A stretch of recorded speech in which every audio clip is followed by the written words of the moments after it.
আলাইকুম ওয়া রাহমাতুল্লাহি ওয়া বারাকাতুহু। আলহামদুলিল্লাহি রাব্বিল আলামিন ওয়াস সালাতু ওয়াস সালামু আলা রাসূলিহিল কারীম ওয়া আলা আলিহি ওয়া সাহবিহি আজমাইন। আমরা ধারাবাহিক আলোচনার জানাজা সম্পৃক্ত বিভিন্ন মসলা মাসাইল বলছিলাম। আজকে বলবো জানাজা বহন করার ব্যাপারে। জানাজা বহন করা, জানাজার অনুগমন করা, জানাজার সাথে যাওয়া, তার ফজিলত কি, কিভাবে যেতে হবে ইত্যাদি কথা। জানাজা বা লাশ, লাশের খাট, জানাজা কাকে বলে? যে খাটের উপরে লাশ রাখা হয় সেই খাটটাকে বলা হয় জানাজা। আসলে আরবি হচ্ছে জিনাজা। তো যাই হোক, জানাজা কাঁধে বহন করা এবং দাফনের জন্য তার সঙ্গে সঙ্গে যাওয়া, এ হচ্ছে ওয়াজিব বা ওয়াজিবে কিফায়া বলতে পারেন। মানে কিছু লোক গেলে, যদি কিছু লোক না যায় তো গুনাহ হবে না, কিন্তু কিছু লোক যেতেই হবে, যেহেতু তাকে দাফন করা ওয়াজিব।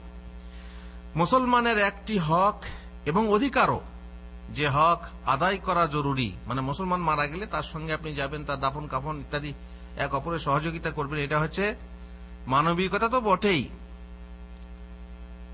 আর আপনারা শুনেছেন পৃথিবীর ইতিহাসে প্রথম দাফনের কথা, শুনেছেন?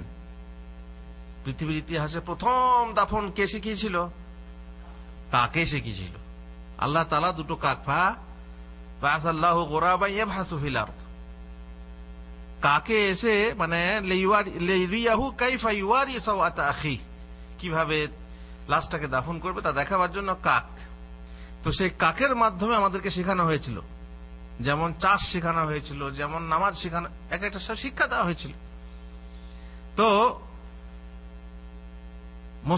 মুসলমানের জানাজায় শরীক হবে, এটা একটা অধিকার। মানুষের জানাজায় মানুষ মানুষের উপকার করবে, কিন্তু মুসলমান জানাজায়, এবারে অমুসলমান জানাজায় যাবে কিনা সেসব আলাদা কথা। কার জানাজায় শরীক হওয়া যাবে না, কার জন্য দোয়া করা যাবে না, ইনশাআল্লাহ পরবর্তীতে আমরা আলোচনা করব। কার জানাজায় নামাজ পড়া যাবে না, নামাজ পড়তে যদি বাধ্য হন তাহলে কি করবেন ইত্যাদি মসলা আছে। রাসূলুল্লাহ সাল্লাল্লাহু আলাইহি ওয়াসাল্লাম বলছেন, হাক্কুল মুসলিমি আলাল মুসলিমি খামস। এই বর্ণনা অনুযায়ী এক মুসলিমের উপরে আর এক মুসলিমের হক হচ্ছে কটা? 5টা। নম্বর 1, রাদ্দুস সালাম, সালামের জবাব দেওয়া। খেয়াল করবেন, সালাম দেওয়া নয়। যদি কেউ সালাম না দেয় সে ভুল করলো, তার গুনাহ হবে না, সুন্নত ত্যাগ করলো। সালাম দেওয়া কি? সুন্নত, কিন্তু সালামের জবাব দেওয়াটা ওয়াজিব। কেমন, কিভাবে সালাম জবাব দিতে হবে? আসসালামু আলাইকুম। ওয়ালাইকুম সালাম। হ্যাঁ, সালামু আলাইকুম। কিংবা এমন মানে ভাবে সালাম দেয় যেন তার মধ্যে গর্তমি আছে, যেন অহংকার আছে, যেন বিরক্তি আছে, যেন ইত্যাদি ইত্যাদি। হ্যাঁ, কেউ দুঃখিত থাকতে পারে, আপনার দুঃখ সংবাদ এসছে, সেই সময় আপনি দুঃখ করছেন, আমি সালাম আলাইকুম, আপনি তো নিশ্চয়ই হেসে জবাব দিতে পারবেন না, কারণ আপনার ভিতরে দুঃখ আছে। তবু চেষ্টা করতে হবে, ওই যা হাইয়িতুম বিতাহিয়াতিন ফাহাইয়ু বিআহসানা মিনহা। তার মানে যখন তোমাকে সালাম দেওয়া হবে তো তার থেকে উত্তম সালাম দিয়ে তুমি জবাব দাও, উত্তম স্বরে, উত্তম শব্দে। আসসালামু আলাইকুম, ওয়ালাইকুম সালাম ওয়া রাহমাতুল্লাহ, আসসালামু আলাইকুম ওয়া রাহমাতুল্লাহ, ওয়া আলাইকুম আসসালাম ওয়া রাহমাতুল্লাহি ওয়া বারাকাতুহু। তার মানে শব্দ বাড়িয়ে সুন্দর শব্দে, সুন্দর মেজাজে, ভালোভাবে সালামের উত্তর দেয়। সালামের উত্তর দেওয়া হচ্ছে ওয়াজিব। তাহলে কি হলো? রাদ্দুস সালাম। নম্বর 2, ইয়াদাতুল মারিদ, কেউ রোগগ্রস্ত হলে তাকে সাক্ষাৎ করে সান্ত্বনা দেওয়া। বুঝলেন? যাবেন সাক্ষাৎ করতে, নিয়ে যেন বলে ও এই তো সাংঘাতিক রোগ গো, ইয়ার বাঁচবে না, এরকম করতে যাবেন না, খবরদার। এরকম লোকের দরকার নেই। সাংঘাতিক রোগ গো, অমুক পাড়ার লোক এই মারা গেছিল, এও মারা যাবে, না না, এসব না। বরং তাকে সাক্ষাৎ করে সান্ত্বনা দেবেন, না ইনশাআল্লাহ ভালো হয়ে যাবে, চিকিৎসা করালে ভালো, কে বলছে ভালো হবে না ইত্যাদি। তাকে সাহস দিতে হবে, মনের ভিতরে সাহস জোগাতে হবে, আর বলতে হবে লা বাসা তাহুরুন ইনশাআল্লাহ। তার মানে কি? কিছু মনে করো না, কষ্ট নিও না, ভেবো না কিছু, ইনশাআল্লাহ তোমার যে রোগ কষ্ট হচ্ছে, যে রোগ হয়েছে, তার জন্য তোমার গুনাহ থেকে পবিত্রতা আসবে, তার মানে তোমার গুনাহ মাফ হয়ে যাবে। আর প্রত্যেক মুসলিমের যে কোনো কষ্ট হোক কেনা, কাঁটা পর্যন্ত যদি ভোকে, এবং পথে চলতে চলতে যদি পাথর আপনার পায়ে আটকে যায়, হোঁচট খান যাকে বলে, উফ, আমরা কি বলি, উফ। আর যাদের মুখ হচ্ছে খারাপ, তারা তো ইংরেজি বলতে লাগবে, তাই না? ইংরেজি বলতে লাগবে। তারপর যদি কলার ছাল হয়, পড়ে গেলেন আর দিলেন গালি, না, এতেও আপনার কি হবে, গোনাহ ঝরবে, এতেও গোনাহ ঝরবে।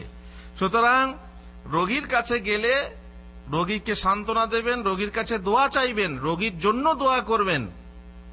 এতে কি হবে, যদি আপনি সকালে যান তো সন্ধ্যা পর্যন্ত 70,000 ফেরেশতা আপনার জন্য কি করবে, দোয়া করবে। আল্লাহু আকবার।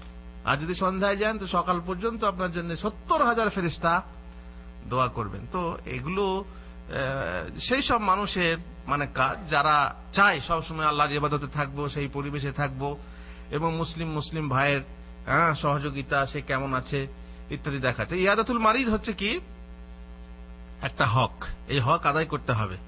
কারণ একজন রোগী মানুষ, আপনার প্রতিবেশী যদি রোগী থাকে, তার বেশি কেউ আসে না, জামাতে নামাজ পড়তো, সে আজ দুদিন থেকে আসেনি, কি কেউ খোঁজ নেয় না যে কেন আসছে না লোকটা। বেশ শুনলো যে হ্যাঁ অসুস্থ, তো যাও দেখা করে এসো। ইমাম সাহেবেরও উচিত এবং 2-4 জন লোককে নিয়ে গিয়ে দেখা করা উচিত যে লোকটা কেমন আছে। কমসে কম ভাই জামাতে এলেন না, তার মনটা কি হবে, তার মনটা ডাগর হবে, সে সান্ত্বনা পাবে যে আমার সাথে আমার লোকজনেরা আছে। যাই হোক, তাহলে 2 নম্বর হয়ে গেল। 3 নম্বরে যেটা আমাদের বিষয় সেটা হচ্ছে কি, ইত্তিবাউল জানাইজ, জানাজা হলে তার অনুগমন করা, তার মানে তার সঙ্গে থাকা, তার সঙ্গে যাওয়া, এবার তার সাথে থেকে যা কিছু করতে হয় আপনি করবেন, আগে করার চেষ্টা করবেন। প্রথমেই মরার খবর শুনলেন, দোয়া করবেন, তারপরে গোসল দেওয়ার চেষ্টা করবেন, তারপরে কবর খোঁড়ার চেষ্টা করবেন। এমন তো আছে যে যেটা পারবেন না, আর এমনও আছে যে আপনার আগে প্রতিযোগিতায় অনেক প্রতিদ্বন্দ্বিতাও থাকে, তো ঠিক আছে আপনি চেষ্টা করবেন। আর এখানকার মতো অবস্থা হলে একবার গেলাম জানাজায় মাটি দেবো বলে, অক্ষর সাদিক, আর মনটাই খারাপ হয়ে গেল যে সাদিক বলছি, তখন ঘোড়া টিভি জায়গা দেওয়া কি, বুঝতে পারছেন, নিজের প্রেস্টিজ নষ্ট করতে যাওয়া। তো এরকম হলেও হতে পারে। তো আপনাকে যদি সেখানে পজিশন না দেওয়া হয়, এই হটা তুমি পারবে না, তাহলে তো আলাদা কথা। কিন্তু যেখানে আপনি পারবেন, আপনাকে সম্মান দেওয়া হয়, আপনি করেন, আপনি চেষ্টা করবেন সওয়াবের উদ্দেশ্যে, যদিও আপনাকে লোকে ছিনঘিন করে, তবুও আপনি সওয়াবের উদ্দেশ্যে করবেন, এবং যদি আপনাকে করতে না দেয় আপনি সওয়াবটা পাবেন। ঠিক আছে, এ হলো জানাজার অনুগমন। নামাজ পড়বেন, তার জন্য দোয়া করবেন, লাশ রাখবেন, মাটি দেবেন ইত্যাদি হয়ে গেল 3 নম্বর। 4 নম্বর হচ্ছে ইজাবাতুদ দাওয়া, দাওয়াত কবুল করা। দাওয়াত কবুল করা ওয়াজিব, তবে দাওয়াতে যাওয়া ওয়াজিব না। কি হলো কথাটা? হেলাল ভাই আপনার দাওয়াত হইল, আচ্ছা হুজুর ঠিক আছে কবুল, তারপরে দেখছি নাই, কি ব্যাপার? কোন ওজোর আছে? ওজোর থাকলে দাওয়াতে যাওয়া জরুরি নয়, বা দাওয়াতে গিয়ে খাওয়াও জরুরি নয়। আপনি রোজাতে আছেন, তখন আপনি যান, হাজির হন, দিয়ে বলেন আমি রোজা রেখেছি, আর ইচ্ছা করলে নফল রোজা হলে ভেঙে দিতেও পারেন, ঠিক আছে কিনা? আর যদি মনে করেন দাওয়াত করলো, দাওয়াত আপনার কবুল করা ওয়াজিব, শুনলেন বা কানে শুনছেন যে দাওয়াতে যেখানে ভাত খাওয়ানো হচ্ছে সেখানে কি চলছে, চমচমাচম গান চলছে, কি বলে আপনার বিভিন্ন রকমের গান চলছে, আপনি বুঝতে পারলেন যে ওখানে গেলেই তো, দূর থেকেই তো গান শোনা যাচ্ছে, ওখানে গেলে তো আরো জোর শুনবে, অতএব আপনি গেলেন না। যদি কোনো মুনকার থাকে, সেখানে কোনো খারাপ জিনিস থাকে, কিংবা দাওয়াতে হালাল খাবারের সঙ্গে হারাম খাওয়ানো হচ্ছে, তাহলে সেখানে যাবেন না। কিংবা দাওয়াতে দেখলেন সেখানে নারী পুরুষের অবাধ মেলামেশা চলছে, কিংবা ড্যান্স চলছে। আজকাল তো মাশাআল্লাহ বিয়ের বরযাত্রীগুলোকে বরণ করছে যুবতীরা, আর যুবতীরা পরিবেশন করছে যুবতীরা। এতে যেমন হোটেলগুলোতে কি হয়, হোটেলগুলো আসলে মহিলাকে সামনে রাখলে আপনার পানের দোকান ভালো চলবে, মিষ্টির দোকান ভালো চলবে, হোটেল ভালো চলবে, আপনার কি বলে এটাকে সেলুন ভালো চলবে, আপনার আজকাল তো মেসেজ সেন্টার খুলেছে, ভালো চলবে, খুব ভালো চলবে। এই জন্য মহিলা হচ্ছে একটা ব্যবসার খুবই বড়শি, বলে বড়শিতে টোপ দেয় না, টোপ। তো যাই হোক, মোট কথা হলো দাওয়াত কবুল করা ওয়াজিব, কিন্তু সেখানে যাওয়া যদি আপনি এসে নিয়ে কিছু দেখেন আপনি যাবেন না। আর 5 নম্বর হলো তাশমিতুল আতিস, তার মানে কেউ যদি হাঁচি দেয়, ছিঁকি দেয় এবং আলহামদুলিল্লাহ বলে, তাহলে তার জবাবে কি বলতে হবে? ইয়ারহামুকাল্লাহ। আর যে আলহামদুলিল্লাহ যা ছিঁকি হলো, সে এটা শুনে কি বলবে? দোয়ার বদলে দোয়া দেবে, ইয়াহদিকুমুল্লাহ ওয়া ইউসলিহ বালাকুম। দেখছেন, ইসলাম হচ্ছে কি, এক মুমিন অপর মুমিনকে কি করবে? মজবুত করবে। সাহায্য সহযোগিতা সব তো আছেই। এক মুমিন অপর মুমিনের জন্য আয়না স্বরূপ, এক মুমিন অপর মুমিনের জন্য ভাই। অতএব এইসব এই 5টা হক এখানে বলা হয়েছে, আরো আছে অন্য বর্ণনা অনুযায়ী আরো আছে। তো এখানে আমাদের বিষয়বস্তু হলো কি, যে জানাজা যদি কেউ মারা যায়, তাহলে তার জানাজায় কি করতে হবে? অংশগ্রহণ করতে হবে, অনুগমন করতে হবে। রাসূলুল্লাহ সাল্লাল্লাহু আলাইহি ওয়াসাল্লাম আরো বলেছেন, তোমরা রোগীকে সাক্ষাৎ করে জিজ্ঞাসাবাদ করো এবং জানাজার অনুগমন করো, দাফন কার্যের জন্য যাও, তা তোমাদেরকে আখিরাত স্মরণ করিয়ে দেবে। রোগী দেখতে গেলে আপনার যদি, ওই যে একবার বলেছিলাম যে যদি আপনি মন নরম করতে চান, অনেকে বলে আমার মন খুব কঠিন হুজুর, চোখে পানি আসে না। মন নরম করতে হলে কি করে? রোগী সাক্ষাৎ, যান হাসপাতালে, দেখে আসুন। কত কত রোগী অজ্ঞান অবস্থায় পড়ে আছে মাসের পর মাস, তারপর কত কষ্ট ভুগছে, মাগো বাবাগো করে চিল্লাচ্ছে, তাই না?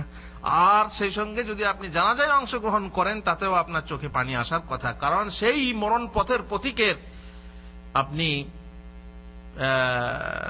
আপনিও পথিক, আপনিও অনুসরণ করবেন, আপনাকেও একদিন যেতে হবে। আর তাকে নিয়ে চিন্তা ভাবনা করলে আপনার আখিরাত স্মরণ হবে।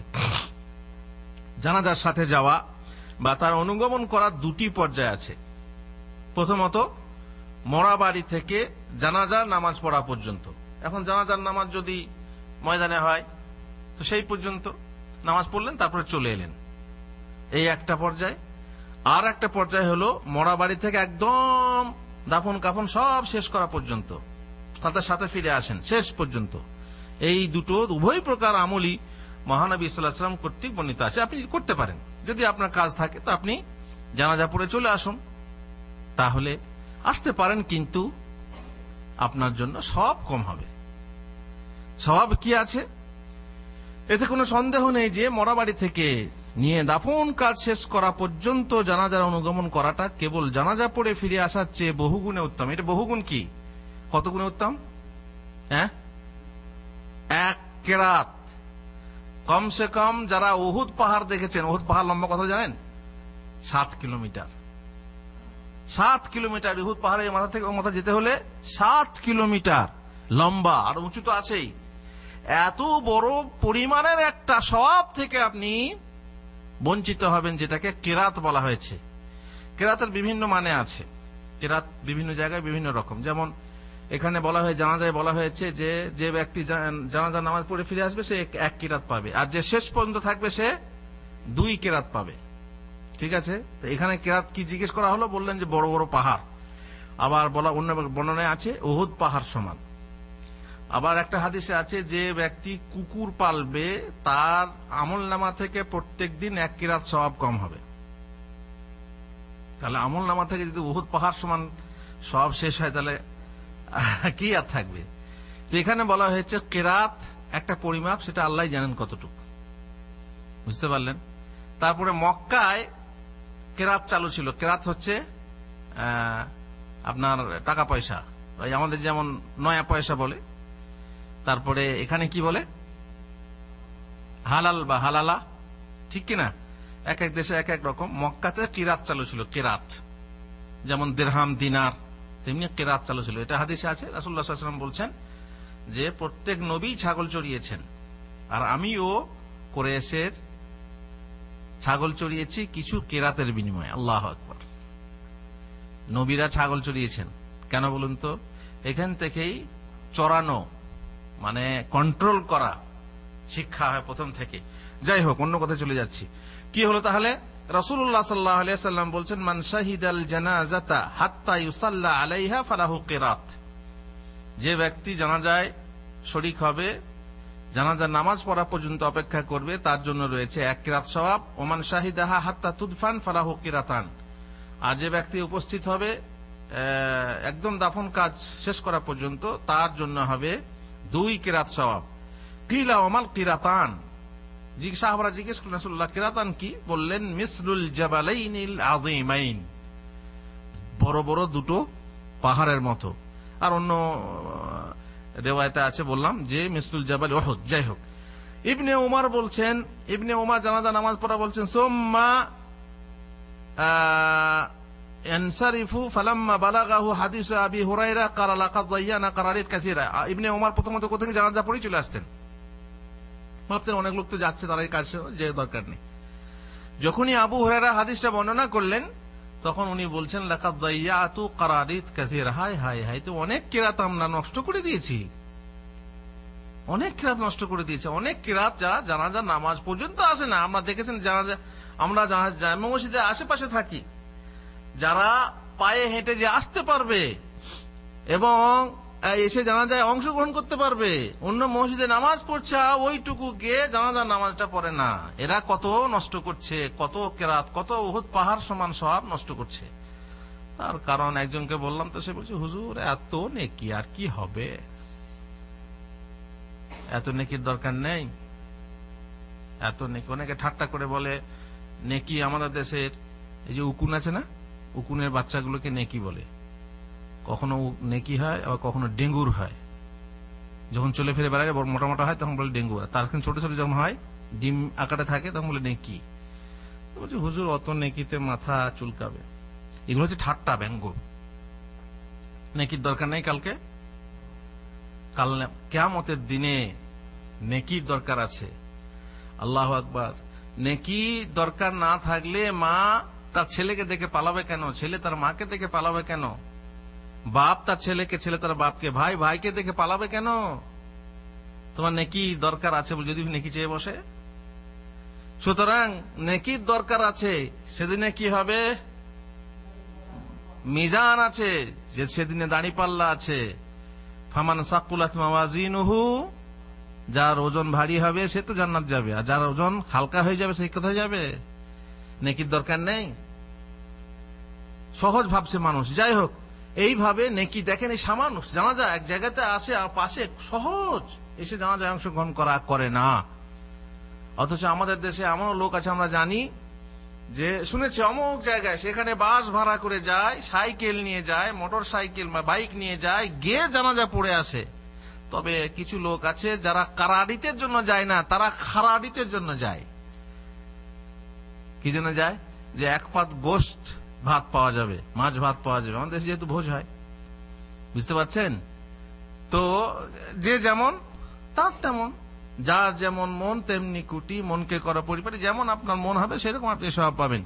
মোট কথা রাসূলুল্লাহ সাল্লাল্লাহু আলাইহি ওয়াসাল্লাম হাদিসে আবু হুরায়রা বলছেন, মানিত্তাবা জানাজাতা মুসলিমিন ঈমানাও ওয়া ইহতিসাবান। এখানেই মেন কথাটা আছে, যে ব্যক্তি কোন মুসলিমের জানাজায় অংশগ্রহণ করবে ঈমান রেখে এবং সওয়াবের আশা রেখে। অংশগ্রহণ করলাম বলেই না, থাকতে হবে ঈমান। তো ঈমান তো শর্ত, প্রধান শর্ত, বুনিয়াদি শর্ত। আর দ্বিতীয় ঈমান শর্তটা সবারই কাছে থাকে না, সেটা কি? সওয়াবের আশা করা। আপনি সওয়াবের উদ্দেশ্যে গেলেন যে এক পাহাড় সমান, এক উহুদ পাহাড় সমান নেকি পাবো, এই নিয়তটা না থাকলে আপনি পাবেন না। বহু জানাজা পড়েছেন কিন্তু এই নিয়ত আপনার ছিল না, তাহলে আপনি পাবেন না। তারপরে ওই একই হাদিস রাসূলুল্লাহ সাল্লাল্লাহু আলাইহি ওয়াসাল্লাম বলেছেন, জানাজার নামাজ পড়া পর্যন্ত এইভাবে যদি কেউ থাকে এক কেরাত, আর শেষ পর্যন্ত থাকলে 2 কেরাত। মুসলিমের উচিত অকারণে নিজেকে বিশাল পর্বত সম সওয়াব হতে এবং তার এক মুসলিম ভাইকে তার দাফনের পর দোয়া করা হতে বঞ্চিত করে পালিয়ে আসা।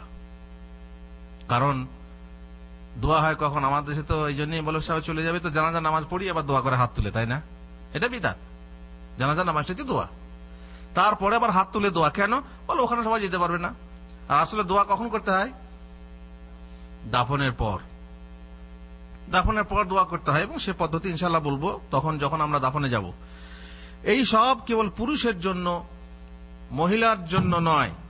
বুঝলেন বাদশা মিয়া? এই সব কে পাবে? শুধু পুরুষ। এই সবে মহিলাদের অংশ নেই, কেননা মহিলারা জানাজায় অনুগমন করতে পারে না, তারা জানাজার সাথে যেতে পারে না, তাদের জন্য যাওয়া নিষেধ। আচ্ছা, জানাজার সাথে এমন কোন জিনিস নিয়ে যাওয়া বৈধ নয় যা শরীয়তের পরিপন্থী। সুতরাং উচ্চ রোলে বিলাপকারী বা মাতমকারী পুরুষ, এমন পুরুষও আছে যে বিলাপ করতে পারে, বিনিয়ে বিনিয়ে কাঁদতে পারে, অথবা মহিলারা তো পারেই। কোন প্রকার ধূপ ধুনা, জানাজা যাচ্ছে তার আগে আগে কি নিয়ে যাচ্ছে, কি চন্দন কাঠ বা আগরবাতি পুড়িয়ে কিংবা ধূপ দিয়ে সুগন্ধ করে নিয়ে যাচ্ছে, গোলাপ জল ছড়িয়ে ছড়িয়ে নিয়ে যাচ্ছে। গোলাপ জল ছড়ায় আপনাদের দেশে? আমাদের আর দেশে আছে, আবার তো ছড়ায়, মুর্দার উপরে তো ছড়ায়। কাতার যখন হয়ে যাবে, হ্যাঁ, কাতারে কাতারে গোলাপ জল ছড়ায়। কাহা সে, কোথেকে এলো এগুলো? এগুলো বিদাত, এগুলো হচ্ছে বিদাত। আগর কাঠের ধোঁয়া ইত্যাদি সুগন্ধি অথবা আগুন নেওয়া বা নিতে দেওয়া অবৈধ, হারাম। খবরদার সঙ্গে যেন আগুন না যায়, কারণ আমাদের তো আগুনের দরকার নেই, আমাদের তো পোড়াইতে হয় না। আমরা সসম্মানে আতর লাগিয়ে সুন্দর কাপড় পরিয়ে আমরা আস্তে করে রাখবো। কোথায়? আমরা ওখানে তো পোড়াবো না। সুতরাং আগুন যেন সঙ্গে না যায়, এটা হচ্ছে অমুসলিমদের অনুকরণ। রাসূল করিম সাল্লাল্লাহু আলাইহি ওয়াসাল্লাম আরো বলেন, শব্দ বা আগুন নিয়ে জানাজায় অনুগমন করো না। শব্দ, কোন প্রকারের শব্দ যাবে না। আমর বিন আস তার ওসিয়তে বলেছিলেন, আমি মারা গেলে আমার লাশের সাথে যেন কোনো মাতমকারিনী ও আগুন না যায়। আবু হুরায়রা মৃত্যুশয্যায় বলেছিলেন রাদিয়াল্লাহু আনহু, আমার উপর তোমরা তাঁবু লাগাইও না। ওই যে কবরের পাশে তাঁবু লাগিয়ে পাহারা দেয় বা যাই হোক করে, পাহারা দেওয়া যদি সত্যি জরুরি হয় সেটা আলাদা কথা, সে কথা পরে বলবো ইনশাআল্লাহ। কোন সুগন্ধ কাঠের ধুঁয়ো দেওয়ার পাত্র, ধুনুচি বা আগুন নিয়ে আমার জানাজায় অনুগমন করেন। দেখেন, আগুন, আগুন ধূপবাতিতেও থাকে, আগরবাতিতে আগুন থাকে না, থাকে না? অতএব আগরবাতি জ্বালিয়ে জ্বালিয়ে যাওয়া কি হারাম, কিংবা কবরে গিয়ে আগরবাতি দেওয়া হারাম। মোমবাতি, এখন সমস্যা হলো কি, যদি বলেন হুজুর রাত্রেবেলা যদি লাশ দাফন করতে হয় তো সেই সময় তো আগুন নিয়ে যেতে হবে, হবে না? হবে না? হ্যারিকেন কিংবা মোমবাতি সেটা আলাদা কথা, লাইটের জন্য হলে আলাদা কথা, আপনার রাস্তা দেখার জন্য সেটা আলাদা কথা। কিন্তু এখানে প্রশ্ন হলো ধূপবাতি, আগরবাতি ইত্যাদি, এই দুনুচি অমক তমক এসব খবরদার নিয়ে যেও না, এতে কোনো লাভ নেই। এই অনুগমনের সময় নিঃশব্দে শান্তভাবে চলতে হয়। জানাজা যখন বের নিয়ে যাচ্ছেন, কাঁধে যখন বহন করছেন, তখন নিঃশব্দে, মুখে কোনো শব্দ থাকবে না, খালি চিন্তা থাকবে আখিরাতের চিন্তা, এবং মন হবে ব্যথিত, সন্তপ্ত, শোকাহত। এই সময় একটা মানুষ, আমাদেরই একজন ভাই, পরিবারের লোক তো থাকবেই, পরিবারের লোক তো কাঁদবে, কিন্তু আপনি স্বাভাবিকভাবে অন্য সাধারণ লোক এসেছেন, তো আপনারও মন সন্তপ্ত হওয়া দরকার। এবং সেখানে বিশেষ করে চিল্লাচিল্লি হবে না, আর বিশেষ করে অমুসলিমদের অনুকরণে, বলো হরিবলের অনুকরণে লা ইলাহা ইল্লাল্লাহ মুহাম্মদুর রাসূলুল্লাহ, লা ইলাহা ইল্লাল্লাহ মুহাম্মদুর রাসূলুল্লাহ বলতে বলতে যায় না, নিঃশব্দে যাবে বেশ। আর এই সময়ে পথে চলতে চলতেও কোন প্রকার বৎসা, তর্ক, মশলা নিয়ে হয় না, যখন যেটা সময় আসে তখন সেই মশলা নিয়ে খুব চলে। রমজান এলে দেখেছেন যারা বেনামাজি তারা এসে মসজিদে কেমন তর্ক লাগায়, আর বিয়ের সময় তাই, আর জানাজার সময়ও তাই। জানাজা দাফন কাজ চলছে, যাচ্ছেন আর তর্ক, এই দোয়া অমুক, এই হলো তাই হলো, জোরে হলো না কেন, জানাজা আসতে হবে কেন, ইত্যাদি ইত্যাদি আপনার তর্ক থাকে। তো খবরদার, এই সময় তর্ক করার সময় না, চুপচাপ থাকো, চুপচাপ যাও। পার্থিব কথাবার্তাও বলা হবে না ওই সময়, আপনি দুনিয়ার কথাবার্তা বলবেন তার হিসাব নিয়ে, কিংবা কোনো কিছু আর কিছু বন্ধুর সাথে, না, খবরদার শুনুন, কথাবার্তা বলবেন না। উচ্চ রবে কথা বলাও ঠিক না, প্রয়োজনীয় কথা বলতে পারেন, সমস্যা নেই। কায়েস বিন উবাইদ বলেন, বা কায়েস বিন, হ্যাঁ, নবী সাল্লাল্লাহু আলাইহি ওয়াসাল্লামের সাহাবাগণ জানাজার সময় উচ্চ স্বরকে অপছন্দ করতেন। এই উপলক্ষে লা ইলাহা ইল্লাল্লাহ বা কোন আয়াত দ্বারা নিঃশব্দে অথবা সশব্দে জিকির বিদাত। নিঃশব্দ লা ইলাহা ইল্লাল্লাহ বলা যাবে না। আর আয়াত কুল্লু নাফসিন যায়িকাতুল মাউত, মাইকিং করতে করতে, বলতে বলতে, এসব এক এক জায়গাতে এক এক রকমের আছে। যে বড় বড় লাশ তাদের আবার অন্যরকম সিস্টেম আছে। আপনারা দেখেছেন কোন কোন জানাজার পেছনে কোরআন খানি করতে করতে যায়, দেখেছেন জানাজা এমন? এ তো মুসলিমদের জানাজা, অমুসলিমের জানাজাতেও মোল্লারা কোরআন খানি করতে করতে যাচ্ছে, দেখেছেন আপনারা? এটা হচ্ছে ওই মহলে, ওপর মহলে। হায় হায় হায় হায়, এই সময় তো কিছুই পড়তে হয় না, তার উপরে কোরআন খানি, তার উপরে কার জন্য? হায় হায় হায়, এ সর্বনাশ আপনি কোথায় রাখবেন বলেন? ভাই, মানলাম যে সে একজন আপনাদের নেতা বা রাষ্ট্র নেতা, কিন্তু এর সাথে সাথে কি তার সম্মান আছে, কিন্তু তার জন্য তো কোরআন খানি করা যাবে না। একজন বলছে ভাই, একজন মুসলিম, এই তুমি আমাকে সালাম দিলে না। ভাই সালাম ইসলাম ওয়ালাদের জন্য, তোমার জন্য তো সালাম নয়। না তাহলে তুমি আমাকে ছোট ভাবলে না, ছোট বড় ভাবার কথা এখানে নয়। এখানে হচ্ছে কি সালামটা ইসলাম ওয়ালাদের জন্য, তোমাদের জন্য সালাম নয়, তাই দিই না। তো এতে ছোট হওয়ার কি আছে? তেমনি কোরআন খানি যে করবেন, কোরআন খানি তো মুসলিমদের জন্যই চলে না, তো মুসলিমদের জন্য কোরআন খানি কি কাজে দেবে? আল্লাহ মুস্তাআন। এই জানাজায় অনুগমন করতে করতে এই কাজটা অনেকেই করে, অবশ্য সেটা হচ্ছে রাজনীতির পর্যায়ে। আর রাজনীতি কাকে বলে আপনারা জানেন। রাজনীতি, এই জন্য আমি রাজনীতিকে বলি এক প্রকার মুনাফিকি, ঠিক কিনা? তো যাই হোক, এ হলো ওদের অনুকরণ করা।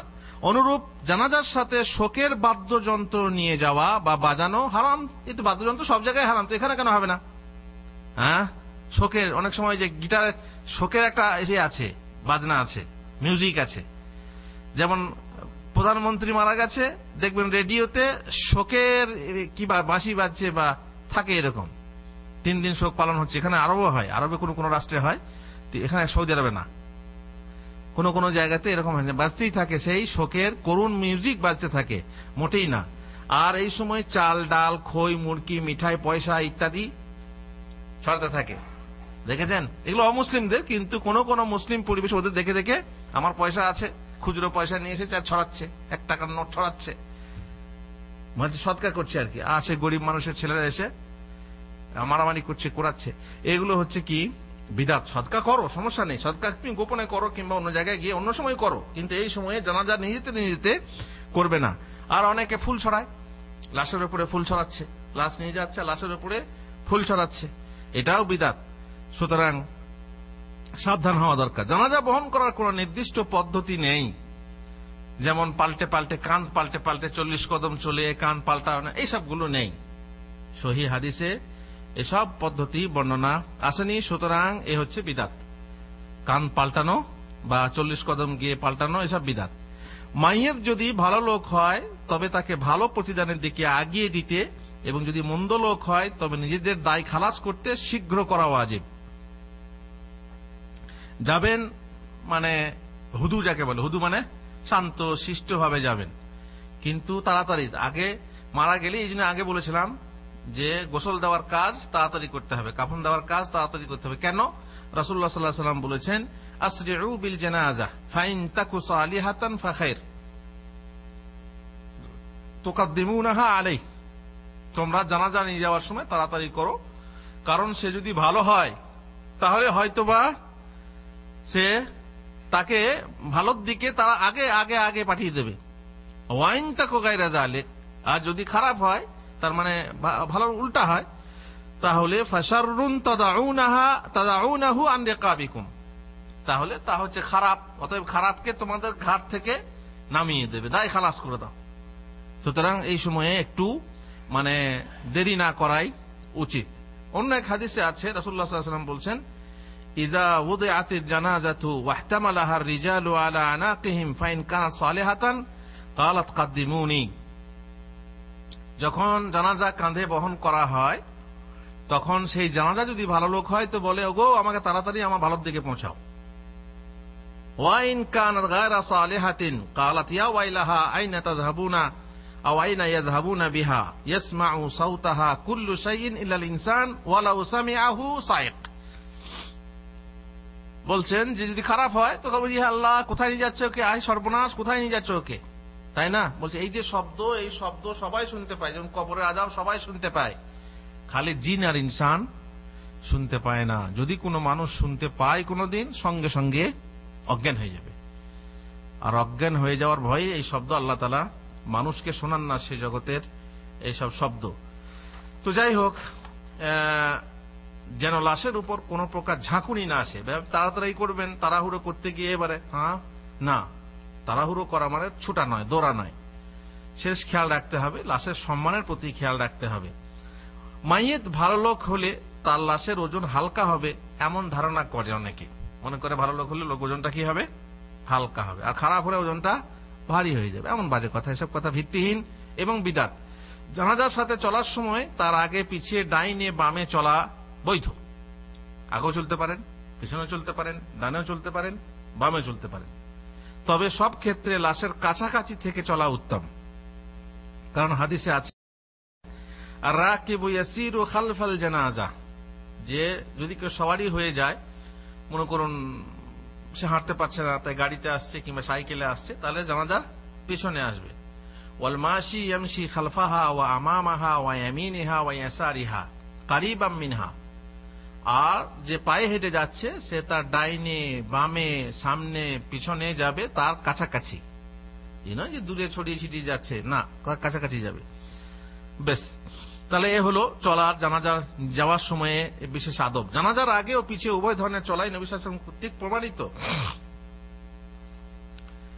যেমন আনাস বিন মালিক বলেন, আল্লাহ রাসূল সাল্লাল্লাহু আলাইহি ওয়াসাল্লাম, আবু বকর ও ওমর জানাজার সামনেও হাঁটতেন এবং পিছনেও হাঁটতেন। অবশ্য সকলের জন্য জানাজার পশ্চাতে চলাটাই উত্তম। ওগুলো জায়েজের কথা। এর উত্তমটা কি? আগে জানাজা যাবে আর পেছনে পেছনে লোকেরা যাবে। কেননা হাদিসে আছে ইত্তিবা উল জানাইজ। ইত্তিবা মানে কি? অনুগমন করা, অনুসরণ করা। আর আগে আগে গেলে অনুগমন হবে? আগে আগে হলে তো জানাজাই অনুগমন করছে আপনার। এজন্য আগে না আগে পিছনে পিছনেই আপনি যাবেন, এটাই হচ্ছে যুক্তিযুক্ত। হযরত আলী বলছেন, জানাজার আগে আগে চলার চাইতে পিছে পিছে যাওয়া সেই রকম উত্তম যেরকম একা নামাজ পড়ার চাইতে জামাতে নামাজ পড়া উত্তম। তার মানে আপনি পিছনে যাবেন, সেটাই হচ্ছে উত্তম। গাড়ি ইত্যাদিতে সওয়ার হয়ে জানাজার অনুগমন বৈধ, তবে পায়ে হেঁটে যাওয়াটাই উত্তম, কারণ এটাই ছিল নবী সাল্লাল্লাহু আলাইহি ওয়াসাল্লামের আমল। তাছাড়া এই কথাও প্রমাণিত নেই যে তিনি কিছুতে সওয়ার হয়ে জানাজায় সাথে গেছেন। বরং সওবান বলেন, একদা আল্লাহ রাসূল সাল্লাল্লাহু আলাইহি ওয়াসাল্লাম কোন জানাজায় যাচ্ছিলেন, তার নিকট এক সওয়ারি পেশ করা হলে তিনি তাতে চড়তে রাজি হলেন না। অতঃপর ফেরার পথে সওয়ারি পেশ করা হলে তিনি তাতে সওয়ার হলেন। এই ব্যাপারে তাকে জিজ্ঞাসা করা হলে তিনি বললেন, ইন্নাল মালাইকাতা কানাত তামশি ফালাম আকুন লিআরকাব ওয়া হুম ইয়ামশুন ফালাম্মা যাহাবু রাকিবত। লে রাসূলুল্লাহ, যাবার সময় এই সওয়ারি দেওয়া হলো, চললেন না, আসার সময় চললেন, কি ব্যাপার? তো বললেন যে ফেরেশতা চলছিল সাথে। তার মানে ভালো লোকে জানাজা ছিল, তো ফেরেশতা চলছিলেন, তা ফেরেশতারা পায়ে হেঁটে যাচ্ছেন আর আমি সওয়ারিতে যাব, এটা আমার জন্য পছন্দ হলো না।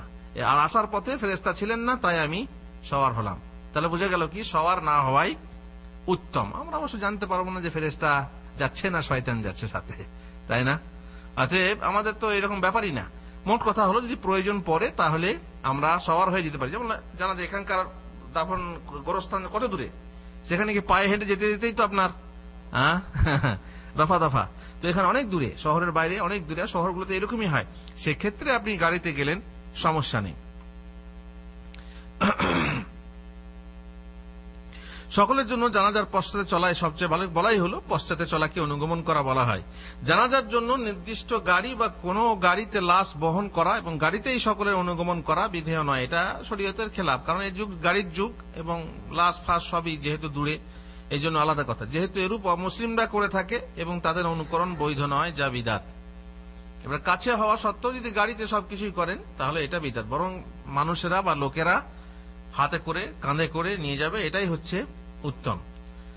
কাঁধে লাশ নিয়ে গেলে আখিরাত স্মরণ দেবে, অন্য লোকেরা জেনে মৃতের জন্য দোয়া করবে এবং এতে গর্ব ইত্যাদি থেকে বাঁচা যাবে, তাই না? তার মানে গাড়ির ভিতরে ভরলেন, লাশ যাচ্ছে, সামনের লোকরা বুঝতে পারবে কি যাচ্ছে? কিছুই বুঝতে পারবে না। পক্ষান্তরে যদি কাঁধে করে নিয়ে যাওয়া হয়, তাহলে লোকেরা সবাই যারাই দেখবে তারাই কি করবে? উফ, লাশ, আল্লাহ ইয়ারহামহা। বলবে না? বলবে না? আমাদের দেশের কথা আলাদা, আমাদের দেশে আল্লাহ ইয়ারহামহা জানেই না। ওই দেখো কে মরে গেছে, বাস আল্লাহ ইয়ারহামহা ইয়াগফির লাহা, এসব বলার অভ্যেস আমাদের দেশে নেই। তো নিয়ম হচ্ছে কি, যে জানাজা বহন করা দেখে লোকেরা দেখলে পরে কি করবে?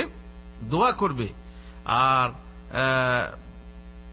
তাতে গর্ব থেকেও বাঁচা যাবে। গাড়িতে গর্ব হয় ইত্যাদি। পক্ষান্তরে ভারী বৃষ্টি, প্রচন্ড শীত বা গ্রীষ্ম অথবা লাশ বহন করার মতো লোক না থাকলে গাড়ি ব্যবহারে দোষ নেই। বললাম প্রয়োজনে সমস্যা নেই, দূর হলে সমস্যা নেই। লাশ বহন করার সময় মাথাটা কোন দিকে থাকবে হুজুর? লাশের মাথাটা সামনের দিকে থাকবে না পেছনের দিকে? এবারে যার যেমন যুক্তি। আপনি বলুন, যদি আপনাকে শুয়ে শুয়ে নামাজ পড়তে হয়, আইয়ুব, শুয়ে শুয়ে নামাজ পড়তে হলে কেবলার দিকে আপনার পা থাকবে না মাথা থাকবে?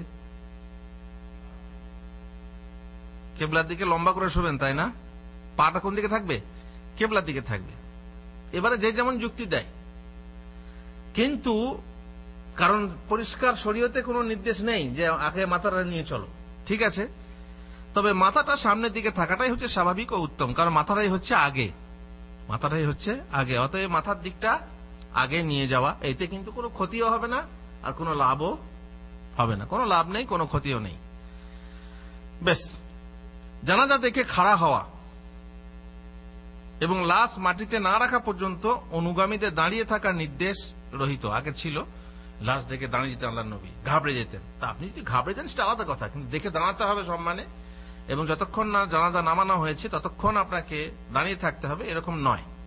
প্রথমে এরকম করেছিলেন আল্লাহর নবী, তারপরে আবার তিনি সাল্লাল্লাহু আলাইহি সাল্লাম বসেছেন।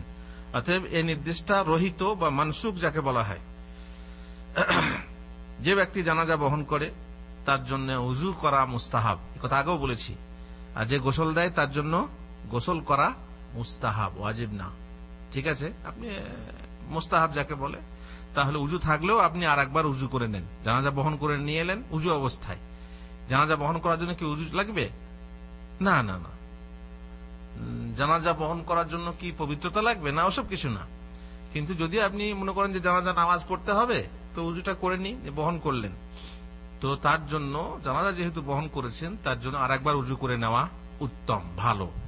এই হলো জানাজা বহন করা এবং কবরস্থান পর্যন্ত বা জানাজা যেখানে নামাজ পড়া হবে সেই পর্যন্ত মশলা। বাকি ইনশাআল্লাহ কিভাবে জানাজার নামাজ পড়বেন, কিভাবে কবরস্থ করবেন ইত্যাদি, এসবগুলো বলা হবে পরে। হ্যাঁ,